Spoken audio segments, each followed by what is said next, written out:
Y bueno, es una alegría compartir y abrir la palabra del Señor esta mañana. Esperamos que el Señor nos fortalezca a través de su palabra. Amén. Muy bien, hemos estado hablando hace algunos domingos acerca de un tema que se llama, acerca de algunos textos de la Biblia que nos hablan de cosas futuras. ¿Cómo se llama el estudio de las cosas futuras? ¿Quién sabe? Escatología, muy bien. Hemos visto acerca de la venida del Señor, ¿se acuerdan? Hemos visto acerca de cielo nuevo y tierra nueva. Eso se llama la escatología, el estudio de lo que está por venir, ¿no? De los acontecimientos futuros en el plan de Dios, ¿no es cierto? Obviamente porque eso es lo que nos interesa. No nos interesa otra cosa sino lo que Dios haya determinado. El otro día también tuve la alegría de estar con una familia de nuestra congregación. También ellos tenían muchas preguntas acerca de la segunda venida y estuvimos ahí un buen rato, unas 2 horas creo más, aprendiendo de ese tema y fue un lindo tiempo de comunión. Bueno, eso es lo que hemos estudiado acerca de la segunda venida del Señor, los cielos nuevos y tierra nueva. Hay otros temas que no hemos estudiado con relación a eso, pero los vamos a aprender, Dios mediante, dentro de este año, si Dios lo quiere. Se llama escatología general, tiene que ver con los acontecimientos que Dios ha determinado y sucederán. Eso nos sirve para poder recordar la verdad de que Dios siempre tiene la victoria, de que Dios completará su obra. Y estas palabras, generalmente casi todos los textos que hablan de los eventos futuros, no nos olvidemos que fueron dados con el propósito de animar, de alentar a los creyentes. Pero ojo, y esto quiero recalcar, siempre que en la Escritura encontramos palabras de aliento, no siempre son para alentarnos cuando estamos con alguna enfermedad o pasando algunos problemas quizás en el trabajo. Ciertamente que la palabra nos anima cuando estamos en eso, pero generalmente las palabras de ánimo que se dan en la Biblia es para los creyentes que están sufriendo persecución o que están padeciendo por causa del Evangelio. El libro de Apocalipsis fue escrito en una época donde había mucha persecución y había muchos falsos maestros que estaban infiltrándose en la iglesia y fueron palabras, el libro de Apocalipsis fue dado para darle ánimo a la iglesia y ver a través de las páginas de esa carta, porque es una carta que se envió a 7 iglesias, que el Señor Jesucristo al final tiene la victoria. Que nosotros debemos seguir luchando por predicar la palabra, seguir fieles al Señor, no negarle, y si tenemos que enfrentar persecución y si tenemos que dar nuestra vida, hacerlo con toda confianza, porque no estamos luchando por algo que no permanecerá, por algo pasajero.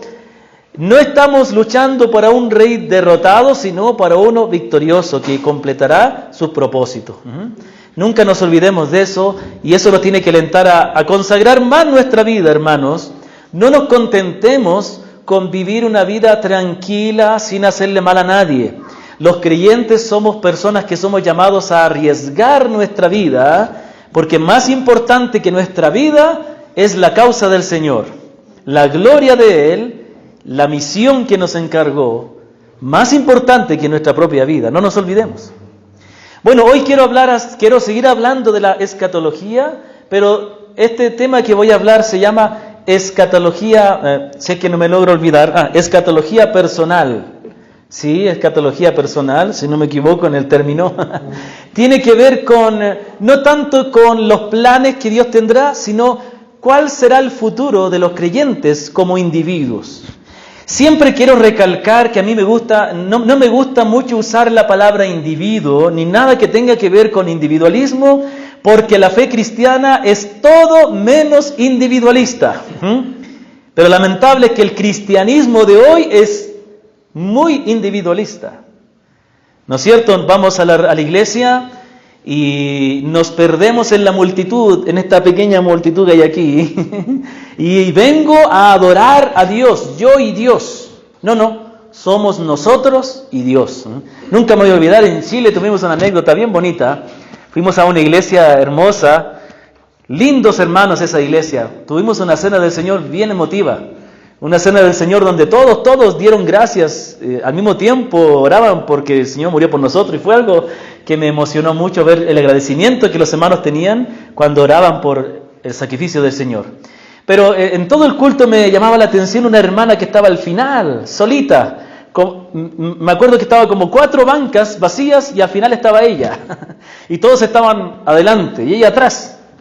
Y me puse a observarla y ella hacía bastante ruido. Mientras yo estaba predicando, ella estaba, amén, gloria a Dios, amén. Alzaba la mano, bajaba la mano, saltaba. Cuando estábamos cantando también era bien eufórica.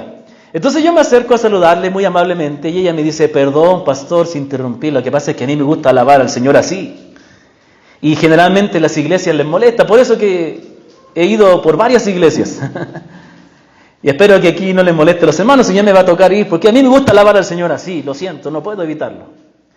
Entonces, bueno, yo me puse a reflexionar en que ella no entendía que la adoración no es individual, no es yo y Dios. Cuando nosotros adoramos, estamos adorando con nuestros hermanos.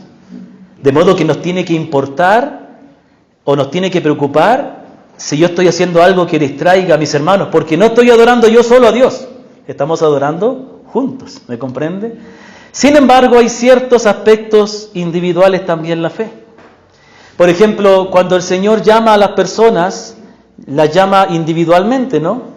Es cierto que la palabra dice, cree en el Señor Jesucristo y serás salvo tú y tu casa, pero es una promesa porque Dios bendice siempre a los hijos de los creyentes y a los que están por debajo, por así decirlo, de la autoridad de alguien. Por ejemplo, si un varón conoce al Señor, Dios va a obrar y probablemente sus hijos van a conocer al Señor, y si tiene empleados, también puede Dios usar para que sus empleados conozcan al Señor. Así lo vemos en la Escritura. Sin embargo, el llamado es personal, nos llama a cada uno a arrepentirnos, pero ¿para qué? ¿Para que seamos salvos solamente como individuos? No, para pertenecer a una familia, para pertenecer al reino, para pertenecer a la comunidad que es la iglesia. Amén. Pero también hay un aspecto individual en cuanto a qué pasará con el creyente al morir. Y de esto quiero hablar esta mañana. ¿Qué pasa cuando morimos? Los creyentes, hay muchos aspectos de esto que hay que tocar. ¿Qué pasa con los que no son creyentes, no? ¿Qué pasa? Bueno, hay muchos detalles, ya lo vamos a hablar, pero hoy día me voy a concentrar ¿qué es lo que ocurre en el creyente cuando muere? ¿Se ha preguntado eso alguna vez? Más bien yo quiero hacerle otra pregunta. ¿Ha pensado usted en el día de su muerte? ¿Se ha puesto a pensar en la muerte? La muerte es una amiga indeseable. Todos queremos ignorarla. Ojalá no pase por aquí. Todos sabemos que tarde o temprano tendremos que encontrarnos con ella, ¿no? Es como esas personas que queremos evitar. Tarde o temprano, es como cuando nos enojamos con el pastor, ¿no? No contestamos la llamada del hermano Claudio, no contamos los mensajes, pero tarde o temprano nos vamos a encontrar con él. Tarde o temprano, ¿no? Pero ustedes saben que yo les amo mucho, así que no hay problema. Entonces, hay un aspecto de la escatología que tiene que ver con los creyentes de manera individual. ¿Qué hará Dios con los creyentes cuando mueren? ¿Qué ocurre con el creyente cuando muere? Nosotros tenemos una definición de eso en la confesión de nuestra iglesia, la confesión de fe, pero también en el catecismo, que es el documento donde está de una manera resumida la confesión en preguntas y respuestas, donde están las verdades fundamentales para poder aprender, memorizar. Entonces, nuestro catecismo, y la pregunta número 37, nos habla acerca de esto. ¿Qué dice la pregunta 37? Dice, ¿qué beneficio reciben de Cristo los creyentes después de la muerte? ¿Alguien se sabe la respuesta? ¿O no han estudiado el catecismo de nuestra iglesia? Por si acaso, para las personas que no están familiarizadas con este término catecismo, no es que le vamos a enseñar a rezar el rosario, ni que... No. La palabra catecismo quiere decir la enseñanza de las verdades básicas de la fe cristiana, ¿no es cierto? Claro, la Iglesia Católica tiene su catecismo, donde añaden cosas que no están en la Biblia, cosas que no estamos de acuerdo, y cosas... No es que no estemos de acuerdo, es que no están en la Biblia, ¿me comprende? Y se supone que la Biblia es la autoridad, y ahí debemos examinar todo. Entonces, ¿qué beneficio reciben de Cristo los creyentes después de la muerte? Ojo que la pregunta está bien hecha, no dice meramente qué ocurre con los creyentes al morir. Está diciendo, ¿qué beneficio reciben de Cristo los creyentes?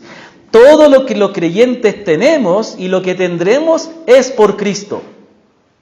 La semana anterior, hace 2 semanas atrás, que estábamos estudiando acerca de los cielos nuevos y tierra nueva, la Escritura dice que esperamos según sus promesas, cielo nuevo y tierra nueva. Era algo que el Señor prometió.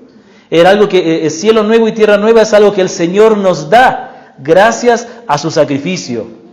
Entonces, nosotros podemos decir, mientras estamos vivos, ¿qué beneficio tenemos de Cristo? Es bueno pensar en los beneficios que tenemos de Cristo en el presente, porque a veces cometemos el error de pensar solo que la salvación tiene que ver con algo futuro.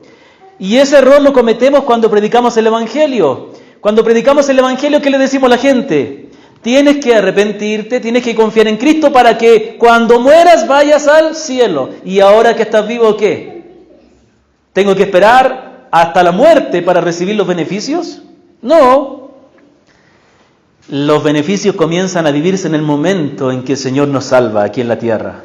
Hay muchos beneficios que nosotros experimentamos. La vida cristiana es ahora y también mañana. Entonces, cometemos un error y nosotros tenemos que predicar el Evangelio diciéndole a la gente por qué ellos necesitan a Cristo, por qué razón ellos necesitan a Cristo para que su vida sea transformada ahora, para que ahora estén en paz con Dios, para que ahora ellos puedan tener un corazón transformado y vivir para Dios, porque ahora recibirán la presencia del Señor con ellos, porque ahora pertenecen a una comunidad, a una familia espiritual que es la iglesia, etcétera.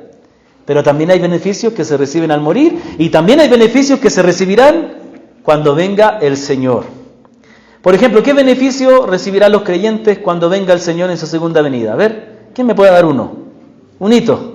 Un beneficio que vamos a recibir cuando venga el Señor por segunda vez. Ya, pasar a la eternidad. Ya, muy bien. ¿Qué más? ¿Qué más? A ver, dígalo. Cuerpos nuevos resucitaremos. Eso es muy importante, hermano. Tenemos que pensar en lo que tenemos. Eso se llama meditar en la Sagrada Escritura. Bueno, ¿qué beneficios reciben de Cristo los creyentes después de la muerte? ¿Estamos listos para la respuesta? Y la respuesta dice sí. Las almas de los creyentes son hechas después de la muerte perfectas en santidad. Las almas de los creyentes se hacen perfectas en santidad. Pasan inmediatamente a la gloria. Pasan inmediatamente a la gloria de Dios. Y sus cuerpos, estando todavía unidos a Cristo, reposan en sus tumbas hasta la resurrección. Los cuerpos están ahí esperando a la resurrección, ¿no? Entonces vamos a ver lo que la palabra nos va diciendo. Las almas de los creyentes son hechas perfectas en santidad. Y esto es algo bonito. Nosotros tenemos que aprender, o todo verdadero creyente necesita entender que uno de los mayores beneficios que podemos tener, que tenemos gracias a Cristo, es que un día seremos libres de la presencia del pecado. Ahora, en el presente, dice la palabra que los creyentes somos libertados de la esclavitud del pecado. Es decir, que el pecado ya no nos tiene por qué dominar. Como antes, cuando no conocíamos al Señor, nos dominaba. Ahora no tiene por qué hacerlo. Somos libres del poder, del dominio del pecado. Por eso que nuestra vida cambia. Por eso que podemos hacer cosas que antes no podíamos. Como amar a nuestros enemigos, ¿no? Pero el pecado sigue estando presente y mientras estemos aquí en la tierra, seguiremos lidiando con el pecado. ¿O no? ¿Usted no lidia con el pecado? ¿O solo yo soy el único aquí? Todos lidiamos con el pecado. Por eso tenemos que ser humildes. Ninguno de nosotros debe enorgullecerse, porque todos estamos lidiando con el pecado. Ahora, uno de los beneficios que obtenemos al momento de nuestra muerte es que seremos liberados de la presencia del pecado y seremos perfeccionados en la santidad totalmente. Vamos a leer un texto maravilloso que se encuentra en el libro de Hebreos, capítulo 12, por favor. Libro de Hebreos, capítulo 12.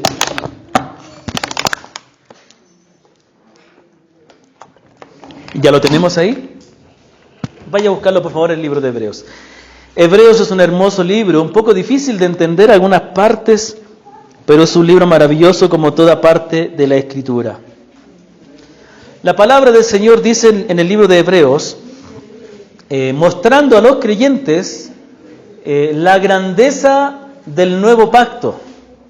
Mire, esto es algo que nosotros necesitamos entender. A veces la iglesia quiere parecerse al antiguo pacto. Queremos tener un edificio que realmente parecía, como dicen algunos, un santuario. No está mal tener un edificio. Nosotros algún día esperamos, hagamos el empeño, hermanos, para tener algún día un edificio propio, ¿no es cierto? Y no tengamos que pagar arriendo. Y no tengamos que lidiar con maestros que no contratan muy bien, como lo que pasó el año pasado, ¿no es cierto? Bueno, entonces, pero a veces queremos tener así todo como el Antiguo Testamento, un altar, el altar de sacrificio se reemplaza por un púlpito gigante, ¿no? Y hasta incluso al púlpito se le llama el altar, ¿no es cierto? Por eso los predicadores hacen el famoso llamado al altar. Aquí no hacemos llamado al altar. El Señor hace el llamado en cada corazón.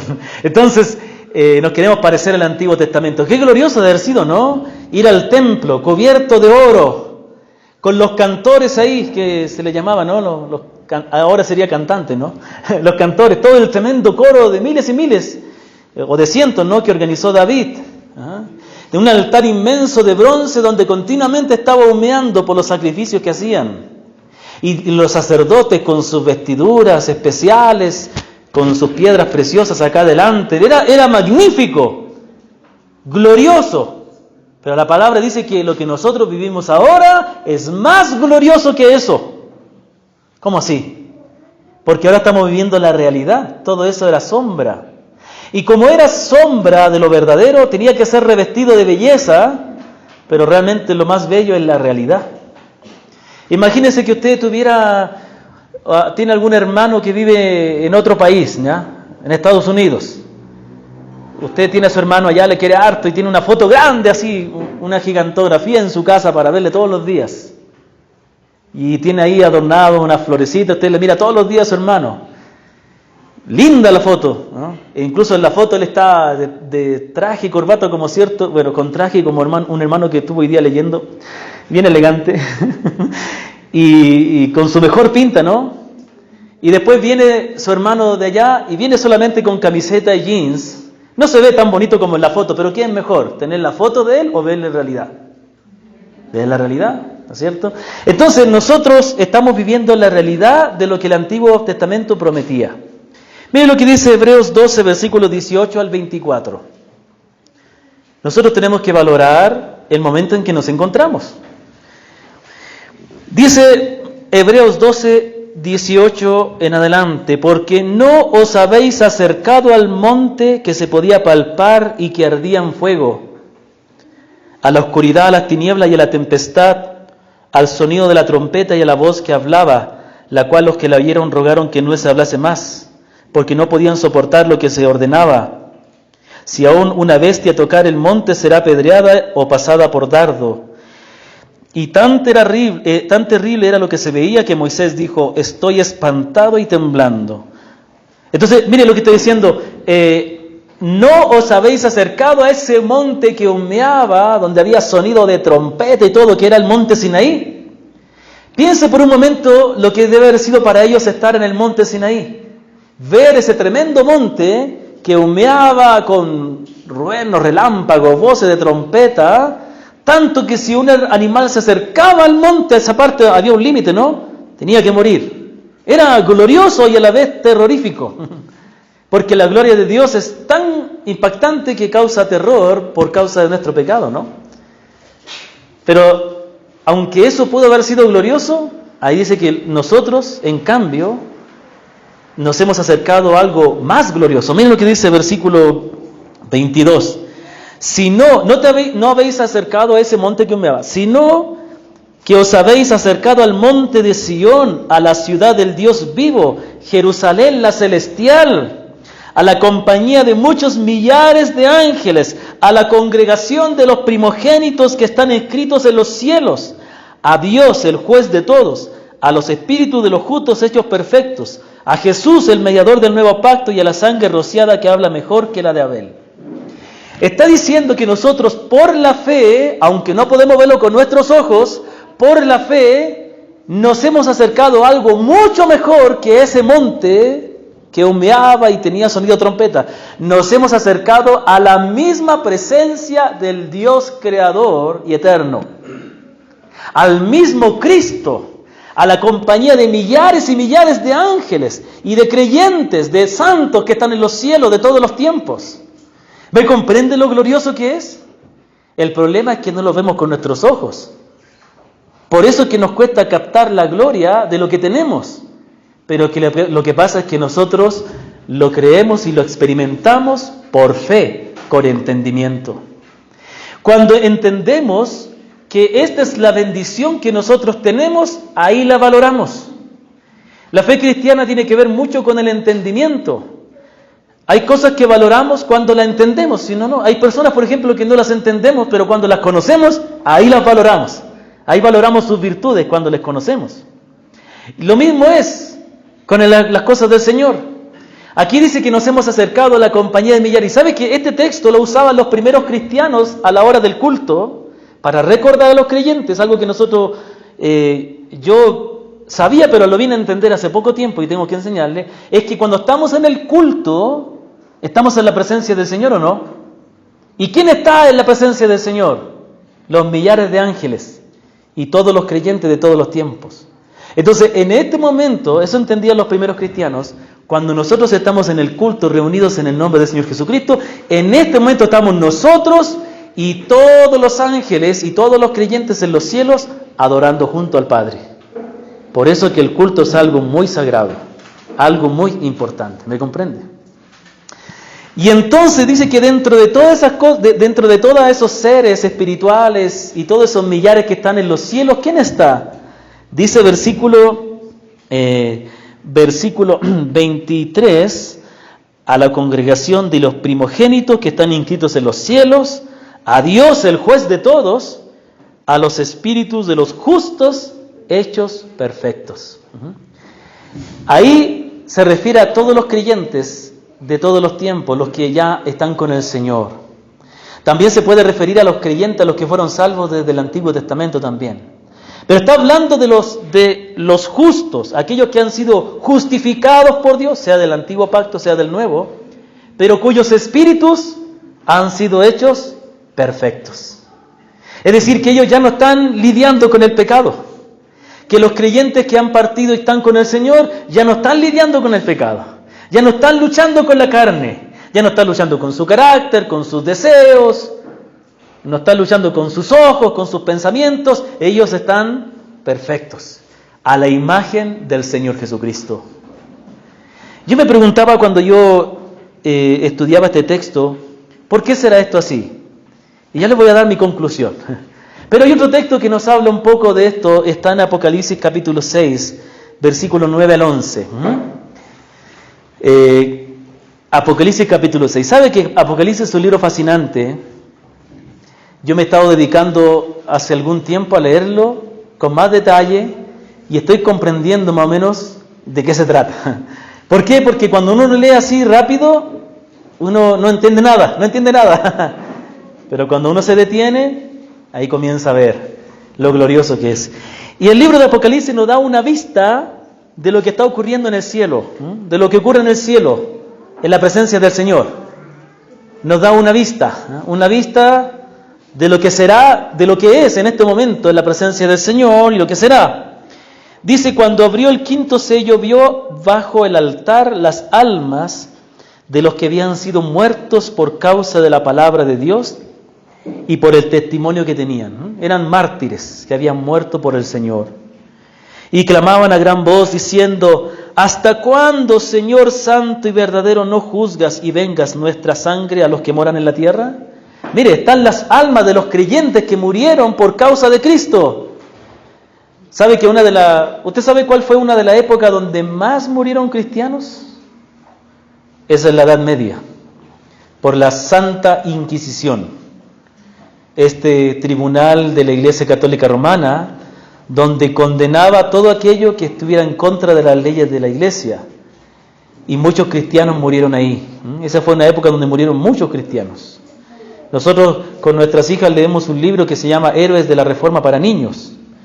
Yo les puedo compartir, está en inglés, pero lo traduje con el Google. Y traduce bien. ¿Ya? Y ahí encontramos la historia de muchos mártires del tiempo de la Reforma. Hay un famoso reformador de la iglesia de Inglaterra que era apellido Cranmer, Thomas Cranmer, si no me equivoco. Y él era un sacerdote católico y él entendió la verdad de la justificación por la fe, que ya estaba promoviendo Lutero y todo eso. Entendió que la iglesia estaba mal y él promovió la reforma en Inglaterra, fue uno de los primeros que promovió la reforma. Y lo condenaron a muerte, y cuando él lo condenaron a muerte, ¿sabe lo que pasó? Se retractó. La historia es un poco triste, pero tiene un buen final, aunque no es el final que quisiéramos tener.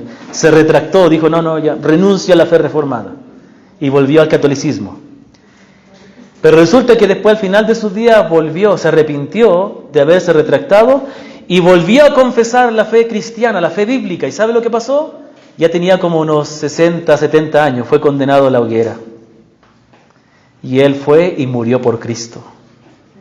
Yo cuando leí esa historia me conmoví, porque era un anciano. Yo pienso en mi padre, o alguno puede pensar en sus abuelos. Yo no tuve abuelos varones. El esposo de mi abuela, pero no era muy abuelo para mí. Entonces, no teníamos una relación tan cercana, ¿no? Ni con mis abuelas tampoco. Yo nunca tuve así, ay, qué lindo voy viendo mi abuelita, no. Mi abuelita era chévere, le íbamos a visitar, pero un poquito alejada, no muy cercana. Pero yo pienso en los ancianos, y era un anciano, y fue quemado, fue desnudado, y fue quemado en la hoguera. Y mientras él era quemado vivo, dice que la gente mala, gente que estaba en contra de él, tiró agua a la leña para que se consumiera más lentamente. Su agonía fue terrible, pero él murió confesando a Cristo y alabando el nombre del Señor. William Tyndale, sí. Bueno, gracias, yo decía Tyndale, pero es Tyndale. Sí, también, ¿no es cierto? Sí, pero está muy bien pronunciado. ¿Él cómo murió? También. Sí, Tyndale. Pero yo creo que usted pero importa, en la hoguera, ¿no es cierto? Entonces, en el tiempo de la Reforma, en los tiempos pasados de la persecución, y en el día de hoy, en la persecución que hay en muchos países, creyentes mueren. Y estos creyentes que mueren por causa de Cristo, dice, ¿hasta cuándo no vas a vengar nuestra muerte? Y entonces versículo 11 dice, mira lo que dice versículo 11, y se les dieron vestiduras blancas, y se les dijo que descansasen todavía un poco de tiempo hasta que se completara el número de sus consiervos y sus hermanos, que también habían de ser muertos por ellos. Entonces dice que se les dieron vestiduras blancas. Las vestiduras blancas representan la pureza, la santificación completa, ¿no? Dice que los creyentes están ahí con vestiduras blancas, ya no hay manchas en sus vestiduras, ya no hay pecado en ellos, están santificados en la presencia del Señor. Entonces piense por un momento en todas las cosas que nos entristecen de nuestra vida. Yo pienso en cosas que me entristecen de mí. Yo quisiera que el Señor quitara toda presencia de pecado en mi vida para no tener que luchar con la maldad de mi corazón.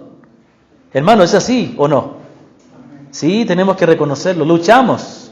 Todavía hemos sido perdonados, estamos siendo transformados. Quizás ya no pecamos como antes, pero todavía tenemos este molesto pecado que no nos deja disfrutar de Dios, no nos deja entregarnos a Él como debiéramos, ¿o no? Si no reconocemos eso, estamos mal. Pero un día, los creyentes, en el momento de la muerte, seremos libertados de la presencia del pecado.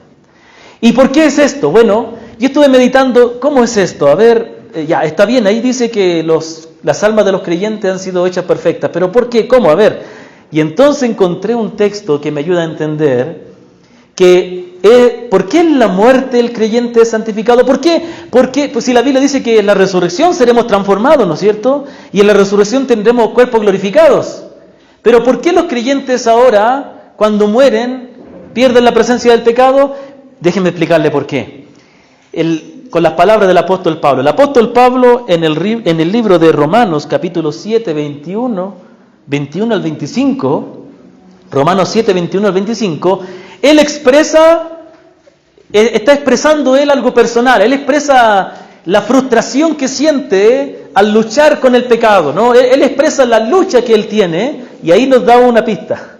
Y él dice así: así que queriendo yo hacer el bien, hallo esta ley, que el mal está en mí, porque según el hombre interior me deleito en la ley de Dios. Pero veo otra ley en mis miembros, que se rebela contra la ley de mi mente y que me lleva cautivo a la ley del pecado que está en mis miembros. Miserable de mí, ¿quién me librará de este cuerpo de muerte? Gracias doy a Dios por Jesucristo nuestro Señor. Así que yo mismo con la mente sirvo a Dios, mas con la carne a la ley del pecado. Entonces aquí encontramos algo interesante, ¿no? Mire, esto es importante. El pecado es un problema espiritual, ¿sí o no?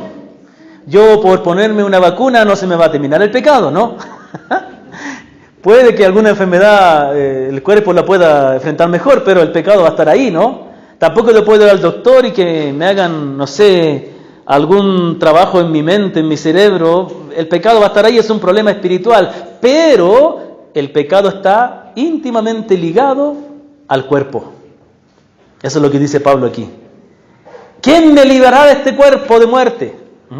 Está diciendo, ¿cómo quisiera ser libre de este cuerpo pecaminoso para poder servir a Dios tranquilamente? Y después dice, con mi mente o con mi espíritu sirvo a Dios, pero con el cuerpo a la carne. Entonces aquí viene lo interesante, y esto está relacionado con la resurrección, y está relacionado con la muerte.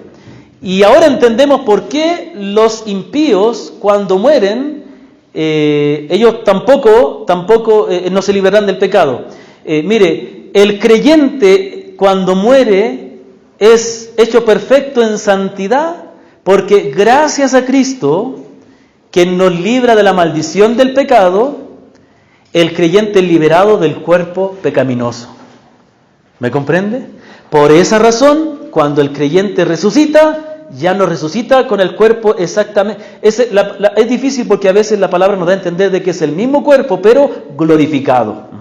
Es decir, que el creyente cuando resucite no va a resucitar con un cuerpo, con el mismo cuerpo pecaminoso, sino que va a resucitar con un cuerpo glorificado. El mismo u otro, a lo mejor es el mismo, pero glorificado, sin la presencia del pecado.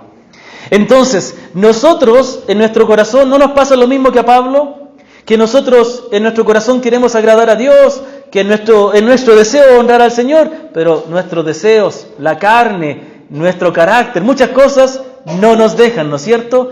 Es porque el pecado está ligado a nuestro cuerpo. Nuestro cuerpo ha sido contaminado con el pecado, y obviamente Dios también purifica y limpia nuestras almas, pero en la muerte el creyente es librado del cuerpo de muerte, del cuerpo pecaminoso, ¿me comprende?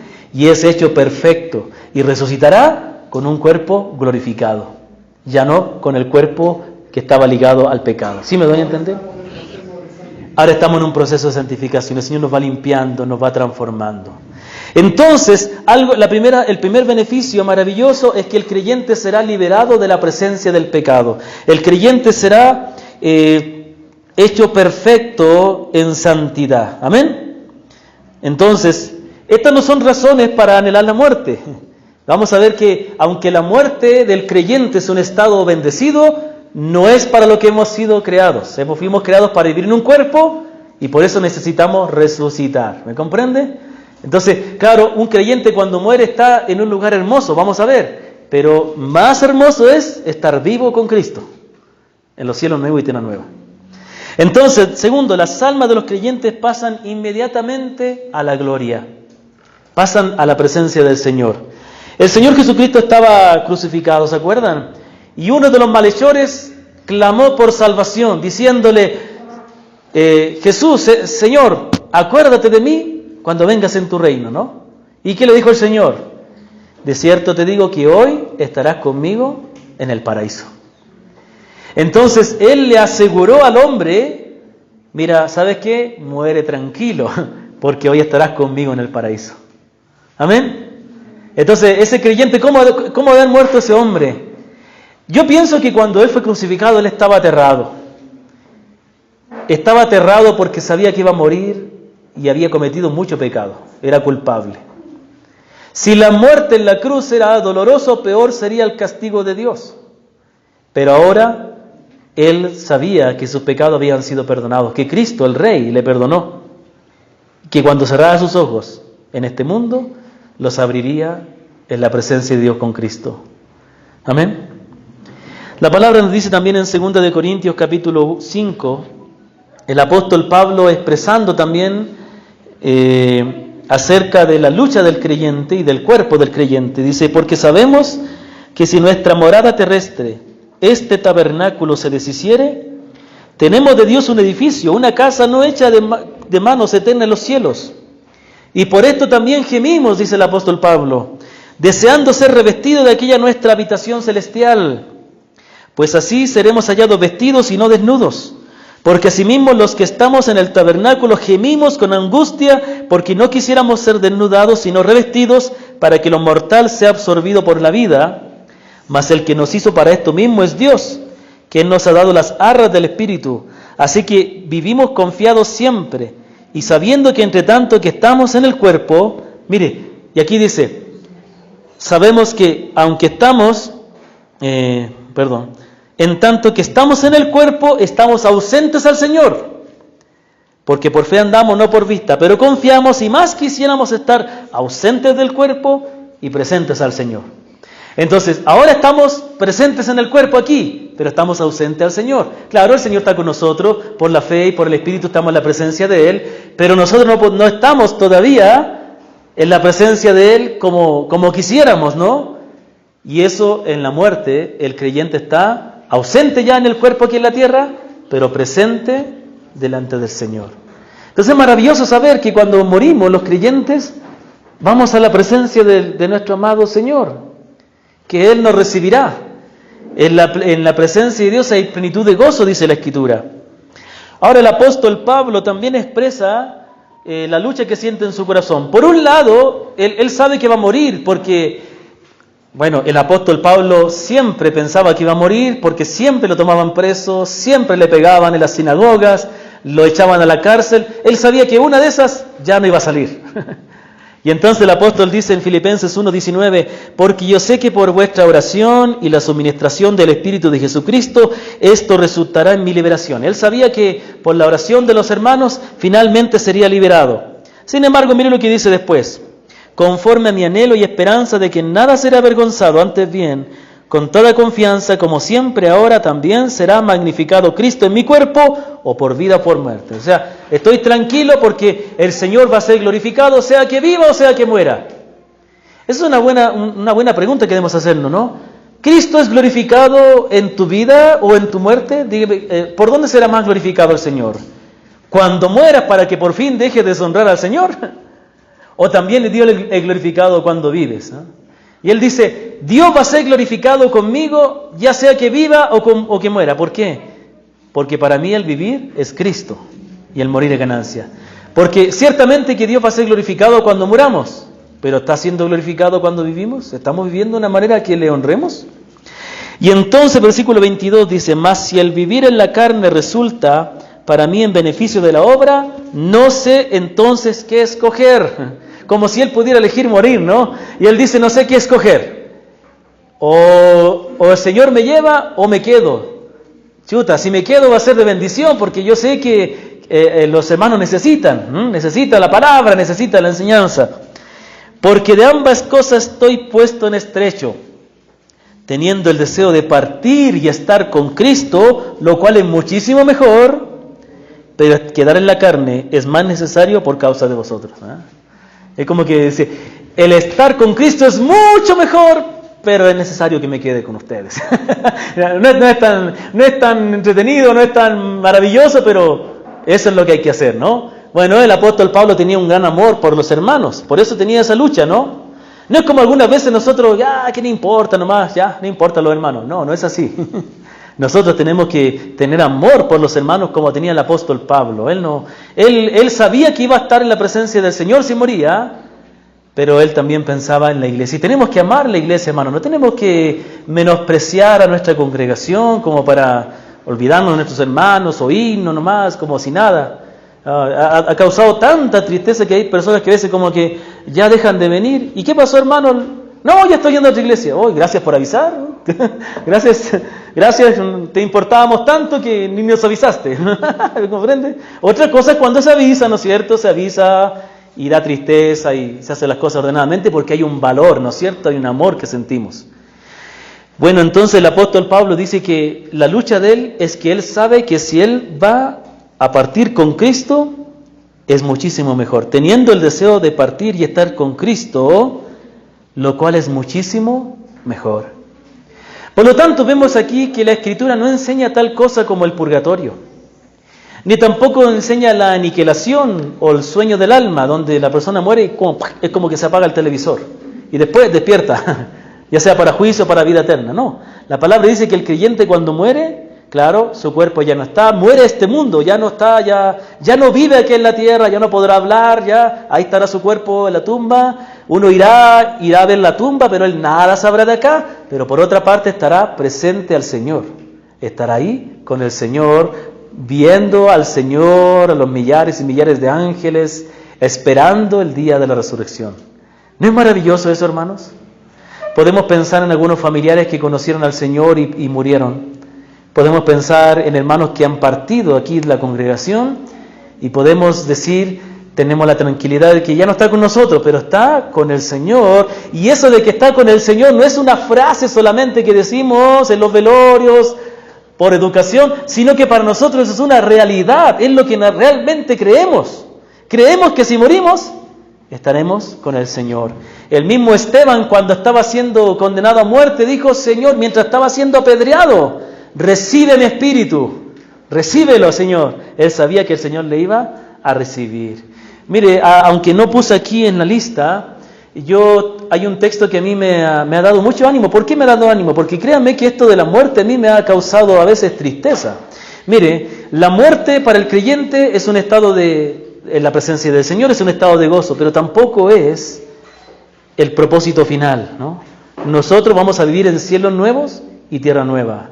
Y también la muerte, aunque el creyente cuando muere está en la presencia del Señor, la muerte vino por causa del pecado, no es algo agradable, ¿no? Incluso especialmente la transición, ¿no? El momento de morir, ¿cómo será? Y a mí me ha causado mucha tristeza. Yo he pensado mucho en mi muerte, digo, en cualquier momento voy a morir. ¿Quién sabe? No lo sabemos. Y digo, ¿qué pasará con mi esposa y mis hijas? Y yo me imagino cómo estarán sin mí. Pero después recuerdo, el Señor va a cuidar de ellos también, ¿no? Pero causa tristeza. Pero una de las cosas que también me causa tristeza o preocupación, digo, ¿y cómo moriré? ¿No? ¿Cómo moriré? ¿Será doloroso? ¿Será triste? ¿Cómo será ese día, digamos, si me toca estar agonizando al lado de mi familia? No sé si he pensado en eso, ¿no? Pero uno tiene que prepararse, hermano, tiene que prepararse. ¿Y sabe lo que me dio a mí consuelo? El Salmo 23. Cuando ande en valle de sombra y de muerte, tú estarás conmigo. Y esa verdad me dio aliento de que cuando un día yo tenga que enfrentar la muerte, no voy a estar solo. El Señor va a estar a mi lado. No sé si usted entiende la magnitud de esto. Significa que cuando tú mueras, hermano, y tengo que decirlo así porque puede ser que alguien de ustedes muera, tarde o temprano vamos a morir si el Señor no viene antes. Sería genial que el Señor viniera mañana, ¿no?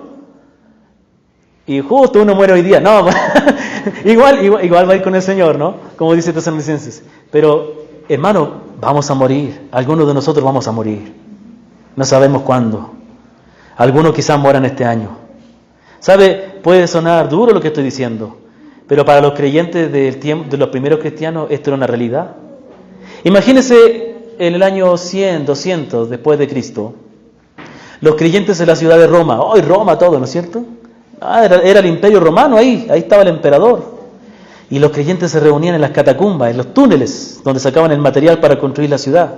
Ahí en un cuarto húmedo, oscuro, con velas, el pastor, el anciano les decía, hermanos, algunos de ustedes van a morir. Algunos de ustedes van a llegar los romanos a la casa y les van a sacar, y mañana a lo mejor les van a tirar al Coliseo romano y van a ser comidos los leones, como le pasó a tal hermano, a tal, que ya no están con nosotros. ¿Me comprende? El cristianismo para nosotros es algo fácil aquí. No es la realidad de muchos cristianos. Ni ahora ni antes. Entonces, hermano, alguno de nosotros va a morir.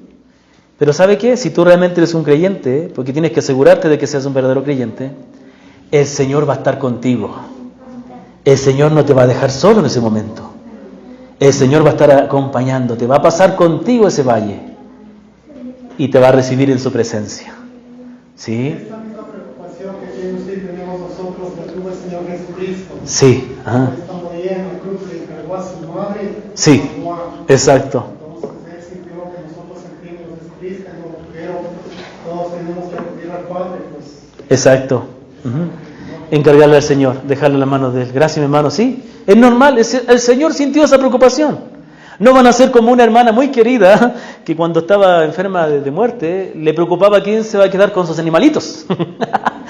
Bueno, es que esa había sido su vida en los animales, ¿no? En la casita en el campo, ¿no? Bueno, el Señor iba a cuidar de esos animales o iban a disfrutar de ellos los que les comieran, ¿ya? Entonces, y en tercer lugar, para terminar, los cuerpos de los creyentes esperan, reposan en sus tumbas hasta la resurrección. Bueno, no voy a citar el famoso texto de 1 Tesalonicenses, que ya todos lo saben de memoria, sino 1 Corintios 15. Vamos a 1 Corintios 15, y aquí nos dice qué va a pasar con nuestro cuerpo, ¿no? ¿Qué va a pasar con nuestro cuerpo tan bello que tenemos, ¿no? Tan hermoso.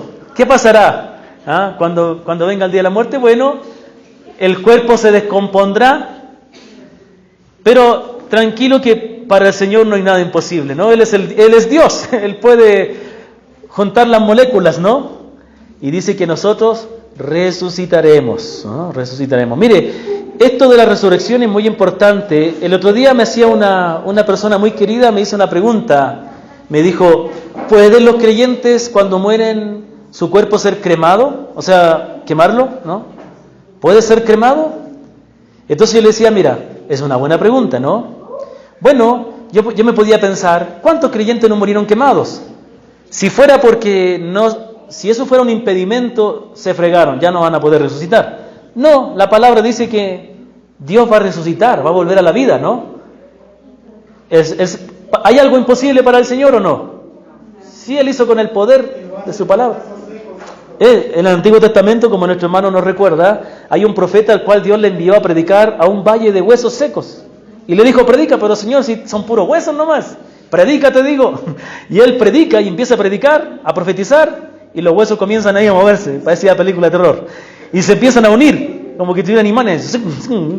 Y se empiezan a aparecer la carne y resucitan las personas. Resucitan. Búsquenlo en la Biblia, ya le dejo de tarea ahí. Es una buena. Ezequiel, gracias mi hermano. Bueno, ya no lo busquen. Ya. Muy bien. Ezequiel 37. Excelente hermano. No, gracias. Muy bien. Entonces ahí tenemos un ejemplo. Miren lo que dice 1 Corintios 15. He aquí os digo un misterio. No todos dormiremos, refiriéndose a la muerte. Mire, hagamos una pausa. No está diciendo que el creyente cae en un estado de sueño espiritual. No, el creyente va a estar consciente de la presencia del Señor. Como vimos en Apocalipsis, los creyentes claman a Dios. Está diciendo que la Biblia utiliza la palabra dormir para referirse a los creyentes, porque los creyentes no permanecerán en la muerte, serán resucitados para vivir eternamente. Mas los impíos resucitarán, pero para otra vez morir para siempre. ¿Me comprende? Entonces el creyente está muerto, está dormido. No literalmente, sino que no estará para siempre así. Despertará con cuerpo glorificado. No todos dormiremos. Bueno, hay algunos que sí duermen en la prédica, ¿no? No todos dormiremos, pero todos seremos transformados. Está diciendo, mira, no todos los creyentes van a pasar por la muerte. Eso también es algo bonito. Depende, ¿no? Si es que el Señor viene pronto. Esa es la esperanza que ellos tenían, ¿no? Nosotros también tenemos que tener la misma esperanza, ¿no? No importa si el Señor viene en 100, 200, 300 años. Nosotros tenemos que esperar que el Señor venga ya. No todos dormiremos, pero todos seremos transformados, ¿ve? En un momento, en un abrir y cerrar de ojos, a la final trompeta, porque se tocará la trompeta y los muertos, los hermanos que ya murieron, resucitarán incorruptibles, resucitarán no con un cuerpo mortal, no con un cuerpo ligado al pecado, con un cuerpo glorificado, con un cuerpo incorruptible, y nosotros seremos transformados porque también nuestro cuerpo que está ligado al pecado necesita ser transformado, ¿no? Lo que decíamos anteriormente. Entonces, ellos resucitarán con un cuerpo incorruptible y nosotros seremos transformados, porque es necesario que esto corruptible se vista de incorrupción y esto mortal se vista de inmortalidad. Y cuando esto corruptible se haya vestido de incorrupción y esto mortal se haya vestido de inmortalidad, entonces se cumplirá la palabra que está escrita: sorbida es la muerte en victoria. La muerte perdió su victoria. Entonces, ¿qué aprendemos aquí, hermanos? Yo quiero terminar con estas palabras. Como personas que hemos sido rescatados de este mundo pecaminoso y hemos sido llamados a pertenecer al reino de Dios, tenemos que ser personas sabias, que pensemos en todo, sin temor. Una vez que ya tenemos el perdón de nuestros pecados, hermanos, ya no tenemos nada más a que temer. A lo que más temíamos, la ira de Dios, eso ya se ha solucionado. Hay que tenerle miedo. La muerte es algo que nos puede causar miedo cuando no conocemos de qué se trata. La muerte para el creyente no va a ser una pérdida. Para el que no conoce al Señor, sí va a ser una pérdida. Y sí puede ser algo de lo que hay, y sí es algo de lo que hay que temer. Pero el creyente sabe que aunque tendrá que pasar por la muerte será una ganancia, porque ya será libre de la presencia del pecado. Estará en la misma presencia del Señor y un día resucitará para ya nunca más morir. ¿En qué estamos poniendo nuestra vista, hermanos? ¿Seguimos amando todavía este mundo? ¿Cuánto hemos pensado en esto? ¿Cuánto nos consolamos en esta verdad? ¿Cuánto tiempo pasa usted, a veces al acostarse, pensando en estas preciosas verdades de que un día usted estará en la presencia del Señor? Sí, la muerte no es algo que deseamos. No queremos morir, aunque sabemos que es algo bueno, pero déjenme decirle algo, por lo que la palabra nos dice, si tenemos que morir, cuando lleguemos allá va a ser tan glorioso que nos vamos a dar cuenta que no ha sido ninguna pérdida. Y vamos a ver, y si algo nos preocupa aquí en la tierra cuando muramos, de que nuestra familia, nuestro trabajo, los hermanos, cuando estemos delante del Señor y veamos su gran poder y sabiduría, vamos a estar tranquilos. Vamos a saber que Él va a hacer lo correcto aquí en la tierra. ¿Me comprende? Todo tiene que ver en cuanto nosotros confiamos de lo que Dios es capaz de hacer. Y todo tiene que ver con entender las bendiciones que el Señor da a los creyentes. No temamos a la muerte. Sirvámosle con todo el corazón. Dejemos de amar el mundo, dejemos de los compromisos con el mundo, dejemos de estar así a medias con Dios, darle poquito al Señor. Entreguémonos, consagrémonos, renunciemos a lo que haya que renunciar para dedicarnos libremente a servir al Señor. Amén, hermanos. Que el Señor bendiga su palabra, pongámonos de pie.